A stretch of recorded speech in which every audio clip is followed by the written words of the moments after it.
C Joseph Vijay எனும் நான்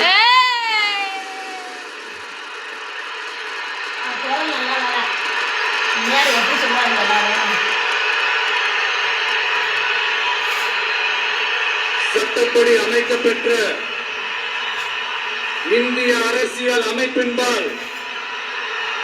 உண்மையான நம்பிக்கையும் மாறா பற்றும் கொண்டிருப்பேன் என்றும்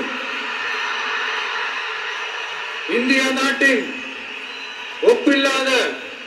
முழு முதல் ஆட்சியையும் ஒருமையையும் நிலை நிறுத்துவேன் என்றும்